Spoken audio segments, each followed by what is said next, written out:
Assalamualaikum warahmatullahi wabarakatuh.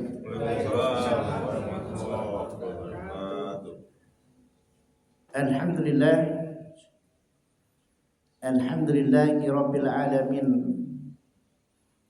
Wassalatu wassalamu ala khatamil anbiya'i wal mursalin, nabiyina Muhammadin sallallahu alaihi wasallam wa ala alihi wa sahbihi wa man tabi'ahum bi ihsan ila yaumiddin, amma ba'd.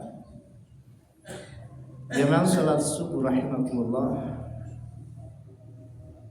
Pada kesempatan ini kita akan menyampaikan satu tema, yaitu mulia dengan Al-Quran.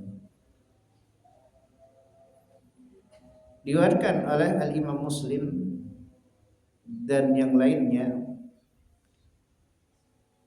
bahwa Umar bin Khattab radhiyallahu anhu itu mengangkat Nafi bin Abdul Harith memimpin Mekah. Kemudian dia bertemu dengan Umar bin Khattab radhiyallahu anhu di Asfan.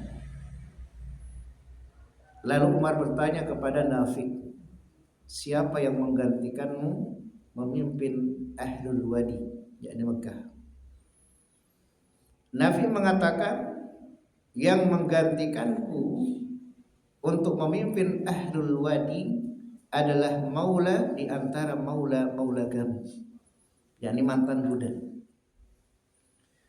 Lalu Umar mengatakan, engkau menjadikan penggantimu seorang budak, maula, mantan budak. Kata Nabi, dia itu qari, ahlul Quran. Dia itu mengetahui faraidnya. Dia itu faham dengan Al-Quran, ahlul Quran, dan mengetahui, memahami faraidnya, kewajibannya. Kata Umar radhiyallahu anhu, ketahuilah bahwa innallaha yarfa'u bihadzal kitab aqwaman wa yadha'u akhar. Sesungguhnya Allah Subhanahu wa taala akan mengangkat disebabkan Al-Qur'an ini suatu kaum, dimuliakan dengan Al-Qur'an. Diangkat derajatnya oleh Allah Subhanahu wa taala, wa yadha'u akharin, dan Allah akan menghinakan, merendahkan serendah-rendahnya derajatnya di sisi Allah kaum yang lain, kaum yang tidak mulia dengan Al-Quran. Nah, jamaah sekalian rahimakumullah, berdasarkan hadis ini Umar radhiyallahu anhu menyampaikan satu kabar bahwa dengan Al-Quran seorang itu akan mulia. Dengan membaca Al-Quran, kemudian dia hafal, kemudian dia fahami maknanya, dia fahami perintah larangannya, diamalkan, maka Allah Subhanahu wa taala akan mengangkat derajatnya di dunia. Dia akan ditinggikan derajatnya di dunia. Dia akan dimuliakan di dunia. Dengan apa? Dengan Al-Quran. Dan di akhirat diangkat derajatnya, ditempatkan di dalam surga setinggi-tinggi surga. Itu di akhirat. Jemaah sekalian rahimakumullah, disebutkan di dalam syarah suatu hadis yang mengatakan bahwa Allah Subhanahu wa taala akan mengangkat derajat seseorang disebabkan karena amalannya yang cepat. Ya.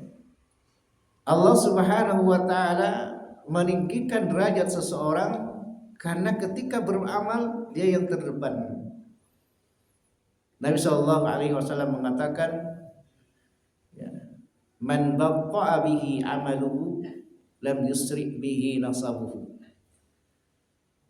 Siapa yang berlambat-lambat, yang amalnya lambat, yang amalannya tidak mengangkat dia, maka nasabnya itu tidak bermanfaat. Karena yang mengangkat derajat kita itu adalah dengan iman dan amal soleh kita.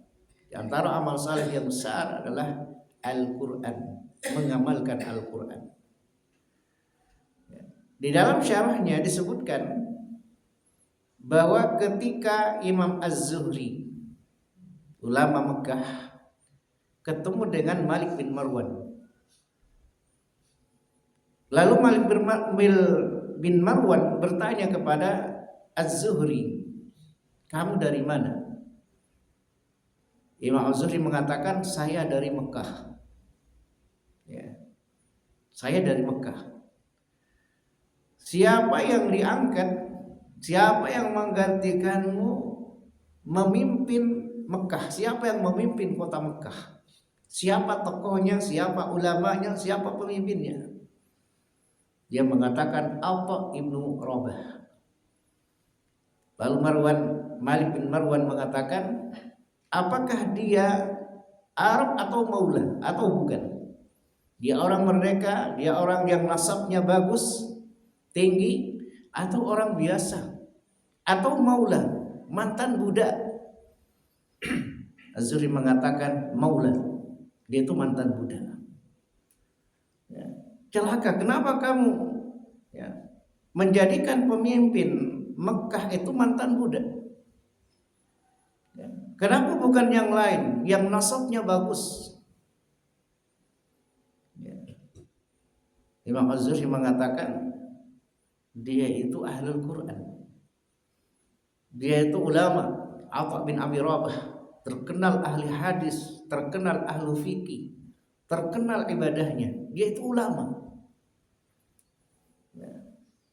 Sampai ditanya siapa yang memimpin Yaman, Syam, sampai banyak yang ditanya. Semuanya maula-maula, ulama-ulamanya, mantan budak. Sampai Malik bin Marwan itu naik mimbar dan khutbah, celaka kalian. Yang memimpin itu bukan orang-orang Arab, bukan orang-orang yang nasabnya tinggi, tapi yang memimpin adalah maula. Kemudian Imam Az-Zuhri mengatakan, in hadza amrullah. Jika ini yang menyebabkan karena perintah Allah Subhanahu wa taala, sesungguhnya ini adalah perintah Allah, amrullah. Jika ini adalah perintah Allah, jika ini adalah agamanya Allah, siapapun yang menjaga agamanya Allah, menjaga ilmunya Allah, yaitu Al-Quran, maka Allah Subhanahu wa taala akan mengangkatnya menjadi pemimpin. Jamaah sekalian rahimakumullah, banyak sekali ahli hadis itu dari maula, mantan-mantan budak. Karena yang mengatakan nasab itu tidak bermanfaat kalau kita tidak melakukan amal soleh. Anak dan harta kita tidak akan bermanfaat ketika kita dimasukkan ke dalam neraka. Nabi SAW tidak bisa mengeluarkan pamannya dari neraka, tidak bisa mengeluarkan kedua orang tuanya dari neraka. Nasabnya baik, anak seorang nabi, anak sayyidul anbiya, sayyidu bani Adam, tapi tidak bisa bermanfaat nasabnya, tidak bermanfaat kerasulannya ketika keluarganya itu musyrik, meninggal dalam keadaan musyrik, dia kekal di neraka, tidak bisa dikeluarkan. Man batta'a bihi amaluhu lam yusrik nasabahu.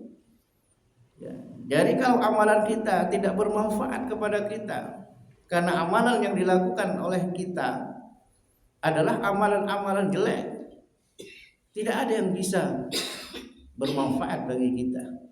Yang bermanfaat adalah amal soleh kita, dan di antara amal soleh yang bermanfaat adalah mempelajari Al-Quran dan mengamalkannya. Jemaah sekalian rahimakumullah, itulah sebabnya Umar menyampaikan dengan tegas bahwa sesungguhnya Allah mengangkat satu kaum dengan Al-Quran dan juga menghinakan satu kaum dengan Al-Quran, yaitu orang-orang yang hanya sibuk dengan bacaannya tetapi mengingkari apa yang ada di dalamnya. Takabur, dia sombong, kemudian dia tidak mengamalkan apa yang ada di dalamnya, Allah akan rendahkan derajatnya. Alhamdulillahirabbil alamin. Assalamualaikum warahmatullahi wabarakatuh. Waalaikumsalam warahmatullahi wabarakatuh.